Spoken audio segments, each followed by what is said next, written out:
This young woman claims to be this woman in a Dolce & Gabbana tank top with her face blurred out. Okay? And I know a lot of people were so eager to believe it. Hear me out. I didn't watch the whole video. I saw some clips. People sent it. I watched as much as I could because this actually is personal to me. She is not the young woman in the tank top. And I have definitive proof on that.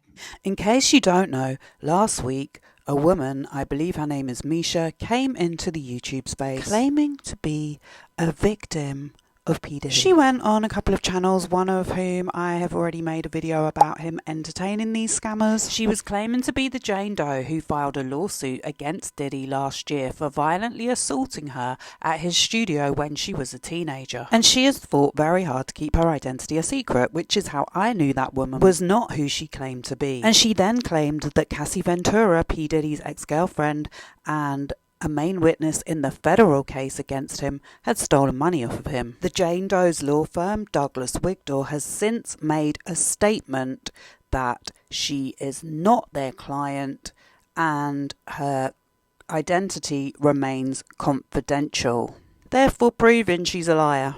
And that post only has 355 views. I have not seen a retraction on YouTube. I just saw the people who called her out getting attacked. So this is how misinformation about victim gets spread around in real time. And that woman is not the only one. We have a long history of victims in the media being accused of lying and making allegations up, particularly when it's someone famous being accused of the abuse. And it's extremely insulting to someone who has come forward. Sometimes they've held this pain in for years or decades, and it's no wonder you don't know who or what to believe. So I wanted to speak to someone who works with victims in a professional capacity and get some perspective, because I think it's really important we do not allow this to discredit real victims or allow abuse to be any more normalized than it already is. And so this is my second interview on my channel with a real person. Hey, so I am very, very happy to introduce my second guest on the channel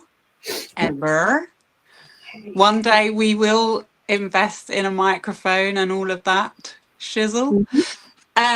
So yeah, we are going to be talking about some of the issues. I mean, obviously this is like a huge topic, and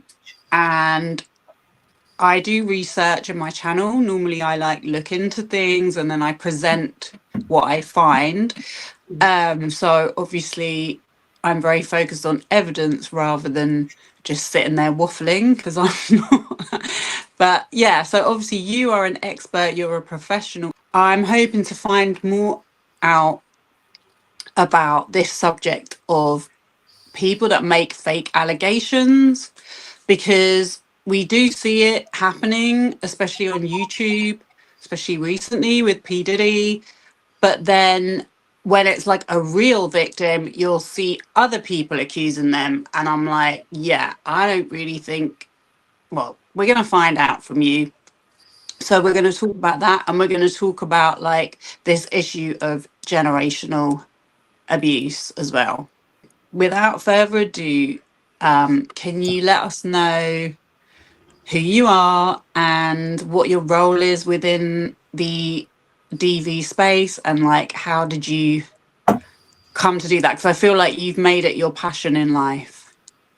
Okay, so when I found out I was pregnant, I really wanted to, and specifically having a girl, I wanted to make her proud of her mum.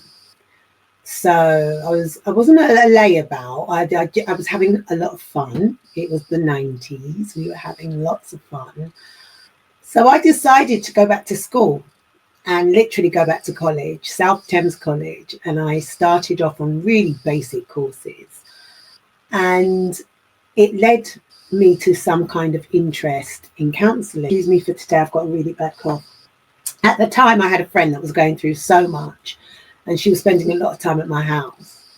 And I was listening to her, and, you know, I found myself in the process of that, listening and supporting, feeling really drained. So I wanted to understand how I could support myself while supporting my friends. So I embarked on a really basic counselling course, and that was it. I fell in love. That was like love at first sight. So I loved it. And it progressed slowly from there. And I ended up being qualifying as a counsellor many moons ago. I'm sure it was like 2000, maybe 2003, something like that. I qualified. I met with this lady. I went to work for victim support, and I was working with victims of crime, just finding myself constantly in this role of supporting women where there had been threats of violence, or they were being harassed, or coerced in some form or another. Like, we had a lot of fraud going on at the time. And I kind of slipped in the door of DA, or D of a, is that what you just called it? Mm-hmm. I'll call it DA because that's how we name it in the industry. And started working with children, specifically around gang affiliated culture. I was trying to understand what was going on for these kids. I was working with the kids of parents who had been affected by domestic abuse, or if there was gang culture. It was kind of assigned to me, and I loved it.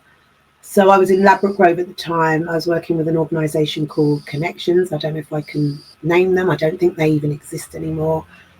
And we did this whole awareness day around gangs and guns and knives and behaviours, etc. It was a great day.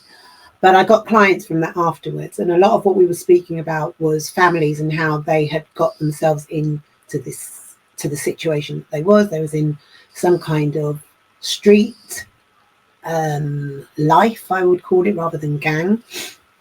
And I always said, how did you get here? What pushed you there? And a lot of it was issues that were happening in the home and people looking for a family of some kind, family security, friendship, love, ended up in these types of environment. Forwarding,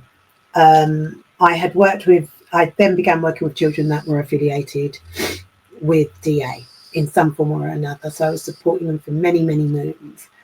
And the same stories were coming about. They thought that it was natural to have violence in their home. They always knew when it was going to happen. They had this high sense of awareness that an incident between their mum and the partner or dad was going to take place. And they had ways of kind of protecting themselves during that time, if not protecting themselves, psychologically thinking how they can protect their mother or the non-abusive partner. So that went on for a number of years, and I thoroughly enjoyed it. I had funders that funded that project for many moons, and it really was a help to the community. It was somewhere for young people to go. It was a passion of mine, and I was getting paid for it. It was all good. I then had asked my manager at the time if I could go on to do a qualification in domestic abuse, or DA, sorry. And that led me to do my IDVA training, which led me into many different posts and work. And yeah, here I am today, still doing it. That's amazing. So obviously you support victims, you started working with kids, and now my understanding is you do more like adults, but you actually help support them not only escape these situations, but try and like you work with the police to try and get a conviction on perpetrators. Absolutely. You can't do this work by yourself. I mean, the roles that I play are not necessarily affiliated with the police. The police are a part of the structure. I am independent away from them, and that is really important, because not everyone who is affected by abuse wants to report that abuse. They want help, they want to speak, they want support around the situation. They don't necessarily want to report it for whatever reason. There are so many reasons why people don't report, and we help to navigate that with a client. That's what I do. I am empathic. I listen to their story. I don't collude with any violence, but I try to assist them with their thought on where and what they wish to do in that situation. And we look at options that are feasible to them and their family. We discuss these options, including any comebacks that could possibly affect them, and we move forward at that client's pace. If they want to Yeah. report, of course, I can support at court. I've trained as a courtroom IDVA, so I will go in and work with magistrates and CPS. So yeah, that's the word I'm looking for. We're quite an holistic bunch of practitioners. Yeah, I mean, I just think there's so much misconception and misunderstanding surrounding the whole thing. And a big part of that, which we're going to talk about in a minute, is because it's just something that people didn't feel comfortable talking about, you know. I get that. But what I wanted to ask you was, how would these people typically find you? How do they get in touch with you? How does that come about in the first place? Because, you know, I mean, I imagine to get to the stage, they must have put up with a lot by the time they finally seek any kind of assistance or support. Do you know what I mean? Absolutely. And I mean, a lot of abuse goes unseen, or people don't understand it, so they don't ask the questions. A lot of professionals, I mean, you could be going to a doctor's, you could be going to a maternity suite, you could be going into your office, you could be, and there are signs that abuse are happening. There are always signs. But if people don't understand it or feel that they're being intrusive, they won't ask the question, you know, simply, are you okay? Do you need to speak? I've noted this. You know, what we don't want to do is blame someone and say, oh my God, look what's going on for you, or point her out or make her feel ashamed. That she's already feeling that shame because her perpetrator has inflicted some time of emotional coercion on to her. So she's already feeling exposed. Just having a warm approach, having the right information. You can find people like me through websites like Women's Aid. I've noted of late that there are a lot of documentaries, TV programs surrounding domestic abuse, and people are talking about people like Women's Aid and Save Lives, who are some of the main characters out there in the field. You can go to people like Victim Support. You can Google domestic abuse services in your area. Something will always come up. But it's quite easy to access support when you're ready. I know from experience, Victim Support will contact you if you've reported something to the police. Absolutely. Or maybe you go to hospital for an injury. I mean, hospital's great now. It's amazing what's going on out there as a result of charities really expanding the reach for people who have been affected by this to get help. In the hospital, they have HISVAs. I call them hospital IDVAs. And by the way, IDVA means Independent Domestic Abuse Advocate or Advisor. So in the hospital around London in particular, you will find that an HIDVA is placed in that hospital. You just have to ask. If you Google, you will also find places where you can access. There are outreach supports, but there are mainly little sections of charities that have domestic abuse services that can help you. And a great deal of the referrals that used to come to me would come through the police. So the police are very aware of services that are out there to help people that are going through this awful crime. Yes, and it is a crime. It's only recently being considered a crime. Domestic abuse isn't a crime within itself. Coercive control is the crime. GBH is a crime, being hit is a crime. But I know we are moving forward to ensure that this is now a crime. I mean, there's a whole act around it from 2021, I believe, around domestic abuse, around abuse itself. And that act now classes children as being part of that crime. In terms of hearing or seeing or experiencing. So it's moving forward. But once upon a time, this wasn't a crime, you know, this, and yeah, it's a slow burner. It's been a slow burner, but people are doing some amazing work out there. You mentioned before, you know, it's pretty likely if something like that is going on, people are going to notice signs. Do you know what I Not, mean? Or do I you say think? that in terms of physical, But what because about you see a bruise, behaviour? you associate assaults with a bruise, with black eyes, you know, Yes. with this really weak kind of I'm going to say female because it predominantly affects females and is perpetrated predominantly by males. So I'm going to stick with females. So you're expecting that woman to walk in, she's got black eyes, she looks disheveled, and you know she's not coping. No, because anyone can be a victim of domestic abuse. You wouldn't believe some of the people that I've actually dealt with where I'm just like, wow, this is a really strong lady. And you know what? It can happen to even that really strong lady. The emotional part of abuse is what people say is the hardest part to deal with because people cannot see a bruise. But there is so far that you can cope with the everyday drip of domestic abuse. At work, you know, is she showing up in time? How is her work going? You know, have you brought it up in one-to-ones that you're having with them? Are there any signs? Is she on the phone all the time? Is she making excuses to leave to get home quickly? Things like that.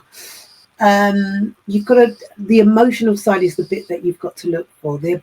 A bruise, I used to have people coming in and saying to me, oh, I've walked into a door, you know?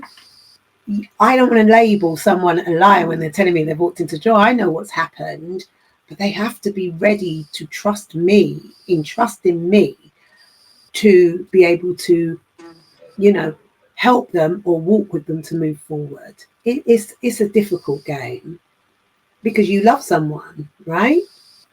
And if you love someone, are you immediately going to report them to the police and say this is what they've done? No. Domestic abuse is a crazy game. It's an emotional game that is played on the victim to seduce her almost. I call it the crack and literally the cocaine of abuse. It is something that is very difficult to deal with. And when you're in it, it's very hard to get out of it. You have got to have some strength.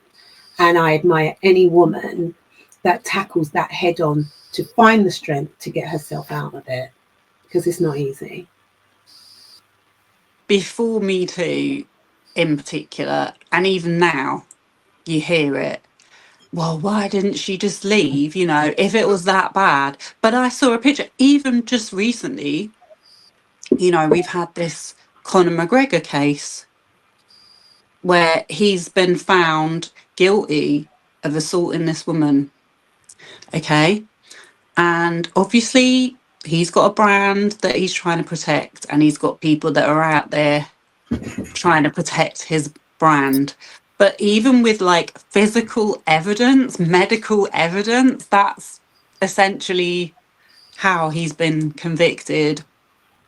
I think especially the She's fact that it's had to face in so much. Ireland as well, where the culture's still got very strong attachment to that religious idea that a woman doesn't do that. Well, But yeah, there's this like story about because I kind of followed the case a little bit, and part of his defense was there was some CCTV imagery apparently where she was shown after this happened with the other guy that was involved, and they were saying that she was acting affectionate to him, or she was like, you know, still with him. so therefore that disproves that any assault took place. And it's like, Well, it's a prejudice, I isn't mean, it? the way I'm thinking is like, how can you, that doesn't add up to that. But I get it. Like, some people don't understand that, you know, you, until that happens to you, you never know how you're going to react to being in that situation. Do you know what I mean? You hear it so many times No, you from don't. actual victims, like, So sometimes it can quick. take them years to even come to terms with the fact that they have been through it. You know, you meet this guy and he bombards you, literally love bombs you with everything as a woman that you want to hear. You're like, wow, this guy, wow. You know, he's amazing. You've sold him to your family. Your family thinks he's, you know, Prince Charming. Everything is happening really quickly. And then boom, the change happens very slowly, very deliberately, to affect you, your confidence, the organic you that would say, oh my God, I never get into a relationship like that. It happens so quickly. It's like you're spinning.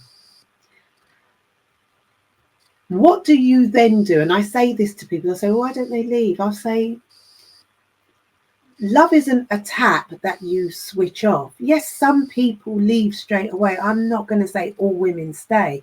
Some people will say, you know what, this is not for me, I'm out of. But some women will continue to look for this person that has approached them in such a dynamic way, in terms of the love bombing, in terms of the I love you and you are this and you're that. You know, you're kind of looking for that person because you know that they're there. And then you begin to get deeper and deeper and deeper and more engaged in the abuse itself. And it's hard. It's so hard. I am a victim of abuse myself a very long time ago as a young woman. And I remember that love bombing, the going shopping, the feeling of someone really wanting to look after me. Me? You want to take care of me? You know, I'm worth all that. That's how it is. And then the little bits of, why are you wearing that? Or why are you talking to that person? What did he say to you? What did you say to him? You're flirting with him.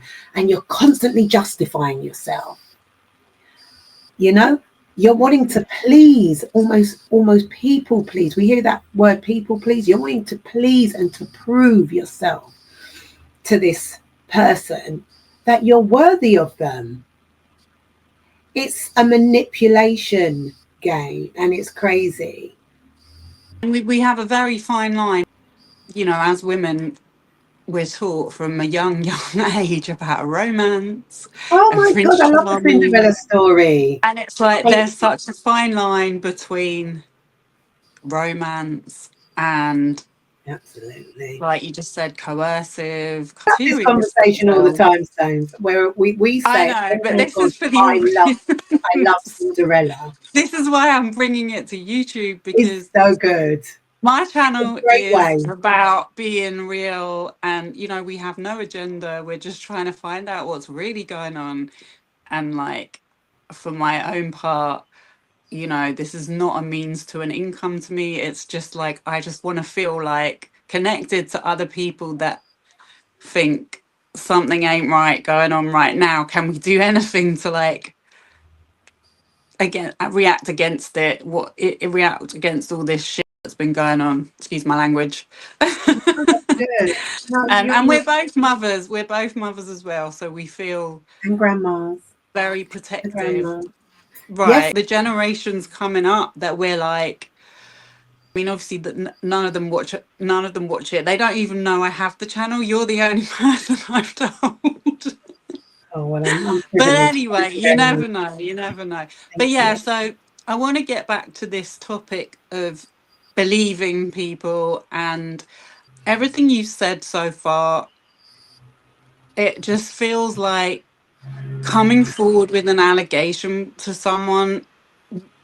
This idea that you would do that as some kind of advancement, it's just it just sounds so crazy. But then when you think how many women have been accused, not just women, men have been accused of making this stuff up. And it's like, It's crazy. I know. And even with this Nikita Han, this Conor McGregor case, I was listening to the evidence because, I mean, luckily there were some people reporting from the courtroom and they did an amazing job of like reporting exactly what was said every day, because I think it went on for like a good couple of weeks. And even, you know, because there was drugs involved and alcohol, it's like memories are hazy about the whole thing, and it was very confusing, the story. But I even caught myself thinking, she couldn't have made this up, could she? Do you know what I mean? Because it's like there was little bits of it that she was breaking down on the stand and she couldn't speak about it and stuff like that. And it's like, this is why I was like, I really want to talk to you, because you really understand what these people have gone through. And even one of the stories you were telling me really recently, like, this is another misconception, I think, when it comes to like famous people, that they're somehow, the power's gone to their head, they were indulged by Hollywood and all of this. And I'm like, I'm sorry, I don't buy that. I do not buy that. Stop making excuses for them. I believe men like P. Diddy, he has been like that from the get-go. He's I been like that from the get-go. It doesn't matter whether he's rich or mean, poor, he was still gonna act like that. Do you know what I mean? it's so hard for me to comment on specific cases like what you're speaking about because I'm not familiar with them. I haven't Right. been following them Well, like I will say that he's got like something like, I'm not sure what number we're up to, but it's in double figures, the amount of lawsuits he's got. Because in America, like, yeah, I think it's much more common to have civil suits for this yeah. kind of stuff than it is here. Not going to be We don't very seem, rich soon, is he? Which is I don't think there's going to be much money. I just understand much more about brands and celebrities and money, and you know what he is worth, that they have to protect what is left of his. I just realised my I mean, necklaces, and I that's not, I arranged mean, all my, from jail. He is trying to coerce witnesses, and that in terms of that, and go on people's channels. Okay, so let's get back to the start of how it all kicked off. So, I mean, personally, I've heard stuff about P. Diddy for years, about yeah, how he's ripped off his artists, about how he's dodgy. Obviously, there was the shooting in the club, there was the stuff with the basketball game where people were crushed to death, you know? And it's like somehow he managed to navigate his way through all of this stuff, and to the point where I wasn't really paying attention to him anymore, because I'm not into his I'm into his old music, but his new music I've not really paid attention to. And then all of a sudden last year we get Cassie drops this bombshell lawsuit, and I was like, this is Me Too of hip hop starting right now. Like, it was just like, wow. I didn't hesitate for a second that there was oh, I believe everything that she stated in that lawsuit was absolutely. accurate. Oh my God, how could you not? How could you But not? because, believe you me, there's been people trying to discredit her. This has been There's going on for always going to be one people trying. year. That's the thing about domestic abuse, or DA. One thing about DA is the isolation. The isolation is a bitch because your mum might not believe you. You know, we talk about cultures and things, and you know what? The isolation part of it, where people are saying, "Oh my God, he didn't do that." I've had it. I see it in so many cases that I've dealt with. I've seen it in a family member of mine where the whole family's broken down when it's obvious that abuse is going on, but because they're so stuck in their head for whatever reason on defending a person that has gone wrong, the poison of that is like hot lava. It just destroys everything in its pathway. People that go on there that do not understand this section of our humanity, the fact that man harm a woman and think that is okay, baffles me, because we all have mothers, most of us have sisters. Why would you want to impinge harm psychologically and physically on a woman, but it's okay for that not to happen to someone in your own family? So in the case of P. Diddy, I don't follow the stories. I saw the video, and no, I'm not shocked. As I said, we're girls growing up in the 80s, 90s, late 80s, 90s. We saw a hell of a lot that was on the scene. We were kind of on the scene, but, you know, we saw things, and we were like, back in the day, we were like, she is so fast. What's she doing? She going there. But what we didn't understand then was coercive controlling behavior. That's what we didn't understand. I understand controlling coercive behavior, because if you have to soothe someone's idea of harming another woman, someone that is physically weaker than you, there is something seriously wrong. You need to, as it is on your little ribbon below, do your own research, because it's not okay. It's not okay. It's just not okay. And I get that not everyone has time to do their own research. It's not that hard. You have said to me, you it's didn't not see. that hard. It's not watched a woman being kicked. There's no, around the room. I cannot understand how anyone can see that for anything else than what it is. Like, people are like, around the room by you her need to wait for the court trial. Why? Why you do know you what need you to wait needed to wait for? I'm going to go. They need to wait for the death. They need to wait for that woman to commit suicide, that really is, or die, before someone's taking note. And then even when we're taking note, we're not learning the lessons. So I don't know what it's going to take. Does it take for a big celebrity to come out here and do that? I can imagine Cassie at some point hopefully taking up the flagship and being an ambassador for young women moving forward, or who have been affected by this. I hope she does that, because she can bring truth and reality to this world. You know, she's a celebrity. I know nothing about her, but when I saw that, I was physically angered. I felt myself shaking. I couldn't believe that someone that we kind of admired back in the 90s, you know, he was a Puff Daddy then, wasn't he? He was Puff Daddy, and he had his little crew with him. You know, you admired it, the fact that this young entrepreneur had come out here and conquered, you know, the hip hop world, the music world, this very young man. To watch him in that video was horrific, disappointing beyond belief. agreed.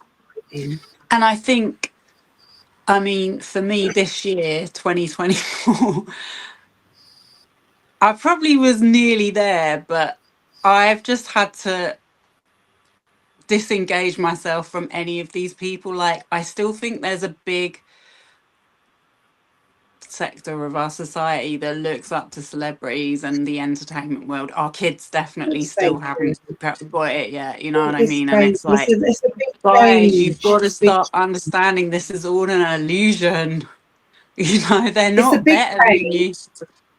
They're not better than you. Their name has the potential to make people a lot of money, but it's a lot to it. It's a lot to it, you know. But anyway, I don't want to get too much into that today. I do a lot of videos about how wealth works and all of that.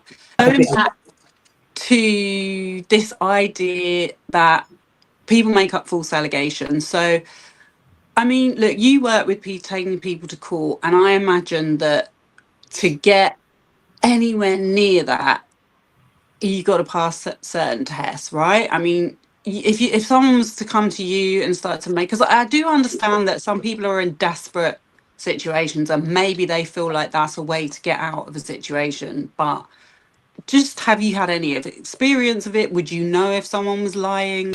Where is a possible gain that someone wants to get from reporting DA?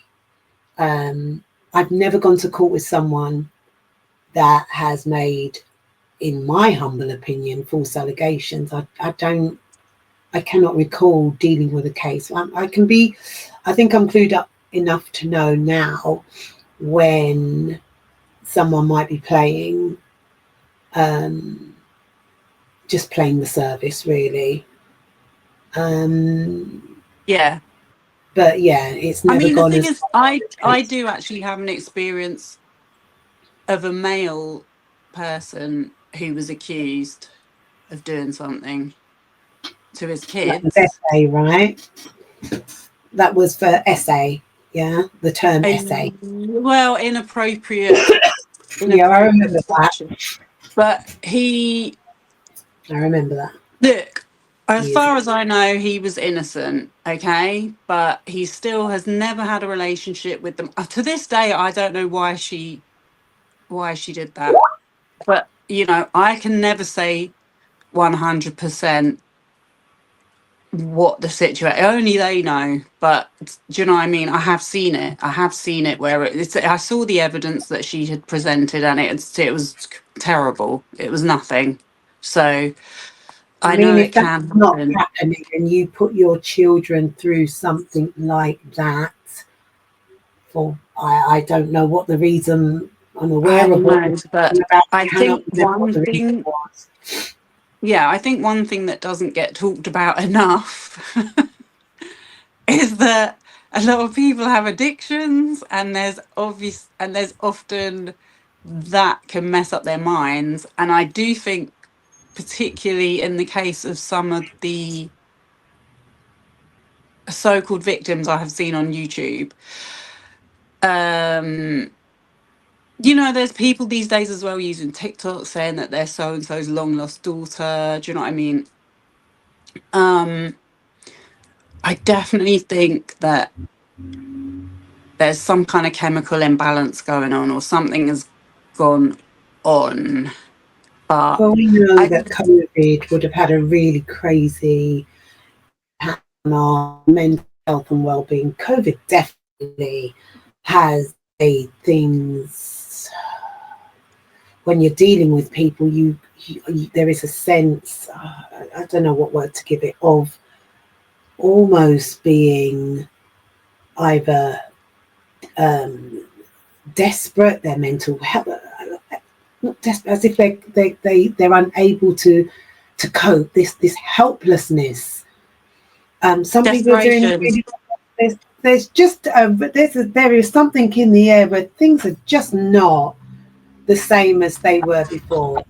I think After you're so right. I'm not a mental health expert, but obviously you get more cases coming through with people and their mental health and their well-being, and you're trying to manage a situation that could possibly be inflicted as a result of their mental health, and they're reading more on the internet more, and they're taking in so much information that they're unable to decipher on what is real and what is not. It's difficult, but you just have to tap into the right services, ensure that you've got a professional team around you that are aware of issues such as mental health and well-being, such as people falling through the gap because of the new diagnosed ADHD and all of these types of things happening, and try to find a holistic way of working with it, where abuse can be one side that is taken out and properly looked at and properly supported. But you need a big team around you, because COVID has created a very it feels almost upside down. I don't know what the word is that I'm looking for. There's just so much going on that you can't put your finger on one specific thing. It's really confusing out there at the moment. No, I think you're so right. I mean, yeah, because like 2020, 2021, like for my own part, like I started really getting into watching YouTube around 2021, Mm. you know, because I don't know. I just couldn't watch TV anymore. I was like It's over it. quite I repetitive, felt like isn't it? TV was just propaganda. So I'm like, I Yeah. want to, I want to look at what TV else has is got going so on. much on it. I mean, but for the I better just part, felt like I think so many people yeah, felt like some they good were stuff being out. lied to about so much, Oh, and then so crazy out there.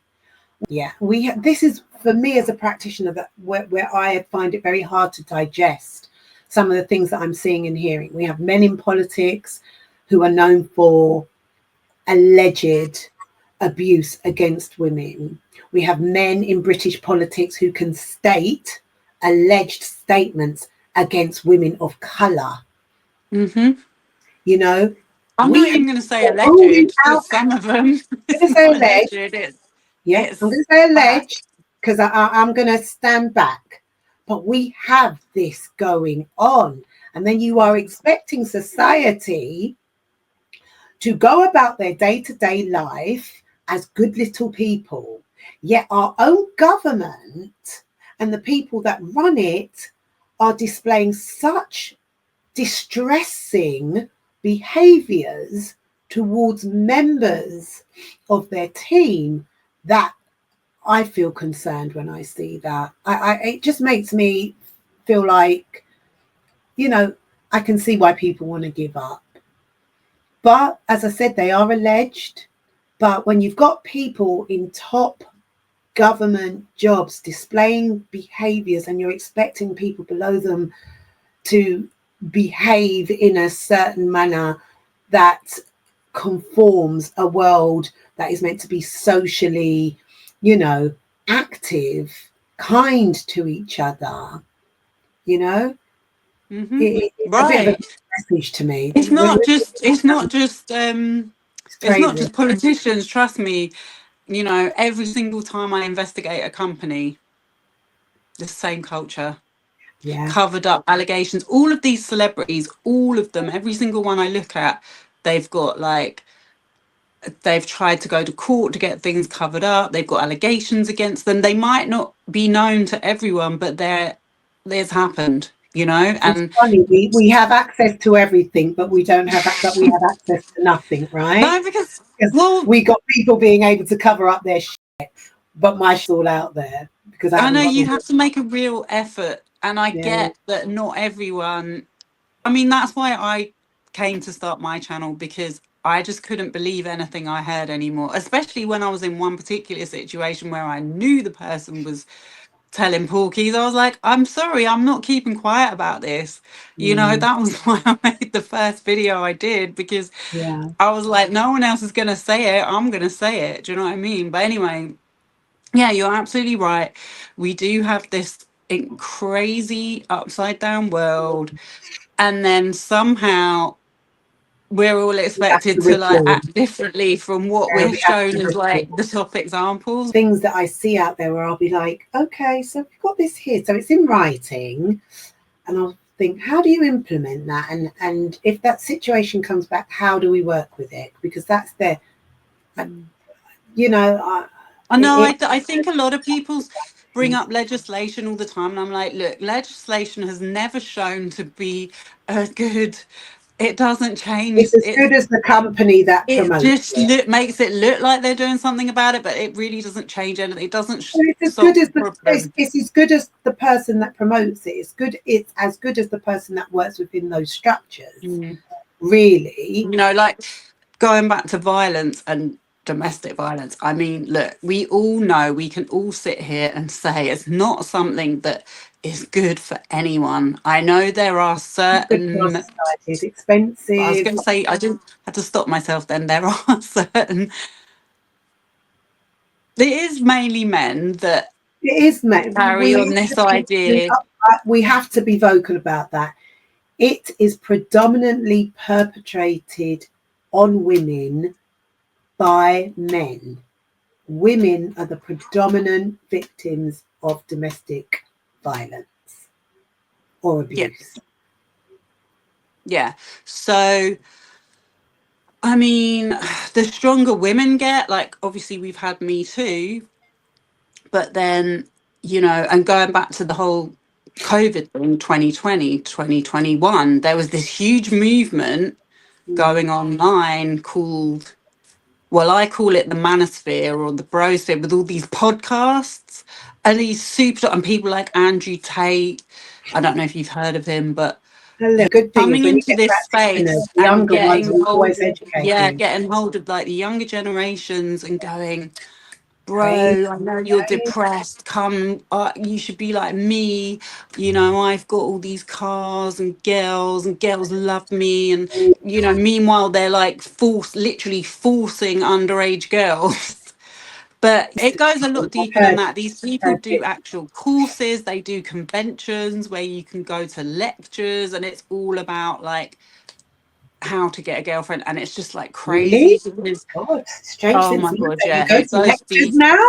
It goes deep. This has been going on. This has been going on for the last, I'm just getting like, to grips with everybody going on teams now. yeah. A It's friend something showed that if me you how to didn't know work. it, if you didn't know it was out there, No, you I didn't. you wouldn't I know. didn't But know. yeah, but and Wow. finally, and I think obviously because during 2020, 2021, most people were online. People would go, they were literally watching all this stuff, and it blew up. Podcasts blew up, YouTube channels blew up. People getting hundreds of thousands of Wow. And I followers think and that's why I millions of admire views. you, Sophie, because you've always kept yourself on top, really understanding what's going out there in our world and our society. You know me, I'm all about a mop and a sponge. You know, I try to live a really simple life. So when all of these things are brought to me, like when we speak about the Andrew Tates and how deep things like that go, I've gone back and asked younger people about things like this and how it has affected them. And some of the younger people that I spoke about were saying, well, you know, the first time I saw a dick was when such and such sent me a dick pic and I was 12. And I'd be like, what the hell? What do you mean you was 12 and someone sent you a dick pic? My head cannot gauge that. I cannot imagine letting in a whole world into my life through a video screen. I mean, I'm sitting here and I'm speaking with you now, and I'm very weary about how many people will see this because 1, 2, 3, 10, and I feel famous. How many? You know, you lot give me pause. I'm like, If we're lucky, you we'll know, get over people, 100. now I feel like a um, superstar. I feel it. I can't register it. I no, find it I really. mean, look, I have always kept up with technology, but that was because I used it to market my business. Yeah. Do you know what I mean? So, But at what 12, you see a dick pic. So that's your first experience yeah, of some kind of sexual interaction is someone showing you their penis on a screen at the age of 12. How do you process that? I don't know. I don't know. I That's mean, crazy. I don't, That's crazy. yeah, I know that I've been watching a lot of these channels that have been interviewing like victims, child victims Yeah, of not just P. Diddy, there's other child. figures in the music industry, shall we say, and their way of enticing these guys in. And this is going back to, this is the early days of hip hop. This is 70s, 80s. They were in their own neighborhoods. They were targeting the same people that get targeted now, which you kind of mentioned earlier, like people that come from broken homes, people that are feeling a bit lost. I think the difference is now that a lot more people are feeling lost because we don't have this like Really are. there's Really no such thing as a are. perfect family anymore. Like most people come from a blended family or whatever. Like there is a small little, again, they're still trying to push it, but we kind of know that is fake. But yeah, so they'll pick on like vulnerable children, children whose parents were at work, who, you know, and these are like people that are starting to make it in the music industry, so everyone looks up to them, or they might have been part of like a church or some kind of like The church, good old faithful, do you know what I mean, like a brotherhood like thing. And Yeah. I've heard this is what Michael Jackson did. This is alleged, but bringing children into their personal space, somehow enticing them into their bedroom space, and then showing them pictures. So whether that was in the form of a photograph or a magazine, I mean, that was, so it's kind of the same thing, but that was the old version. I just think now it's just so much easier with phones, because that's happened to me. That happened to me like years. It was before COVID, but I was on the bus one day and someone just sent me a photo on AirDrop. I don't even know what that platform is. I've It's just not a platform, exactly. It's not. That means someone, and I was on a bus, right? Someone just went on their phone, found an X-rated picture, because I don't think I just saw it for a minute. But yeah, what happens? So you if you want to share it with someone with AirDrop, it's like what iPhone uses, so you don't have to get their number or anything. You can just AirDrop it, literally, like click on the photo and then share it, and a pop-up menu will come up of anyone's phone that's open, and then they obviously must have found mine and shared it with me, so it came up. I was angry, do you know what I mean? Because it felt like it was like a violation, and well, it is I a wanted to violation. confront them, So and I if was you like, feel like that, I couldn't if see you anyone feel acting like that, suspicious. then how does a 9-year-old or I sorry, a know, 12-year-old girl I feel? know. You know, And then how do they receive something? And again, we're going to go back to that Cinderella story because it's so important that we touch on that. You're 12 years old. You have been fed this beautiful story of this wonderful princess that finds her prince. He's brandishing this wonderful sword. He puts her on the back of his horse and he takes her off to his palace. Now, what we forgot somewhere along that to say is, little girl, you have to be mindful of why this man is all of a sudden being this nice to you. And if he's calling you and mummy doesn't know, you've got to we're not feeding them what they need to know. I say to my grandchildren, your clothes, if someone's touching you and you're not comfortable, say, I'm not comfortable. You come back and you say it to me. You are not to keep secrets. That's another thing you tell your children. You don't keep secrets. yeah, Harboring a I think secret. I think that's a massive part of it, is If the someone's telling families you, have covered it up. Like, I yeah, know, and I think as well, talking about mental health, like if that has happened to you yeah. as a child or even as an adult, and then you've tried to share that with someone and they've dismissed it and said no, that didn't happen, I think that can literally send you mad. Oh, absolutely. That will send you mad.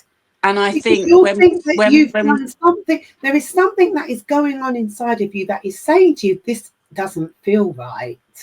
This doesn't right, feel right. But you're there doing what an adult is telling you to do because that's what we learn. But if as adults and as parents we say, for example, with my granddaughter, if I'm washing her or I'm washing my grandson, I would always say to them, right, Nana has permission to wash you. Okay? Nobody else does. If it's not Nana, it's your mum. There are two specific people that put them in the bath and wash them. Yeah? yeah, If they're away, I always say, unless they're with my sister or someone else, I'll say to them, if you do not feel comfortable, I'm not saying anything against my family, but this is specific. If you are not comfortable or feel uncomfortable in any way, come back and tell Nana.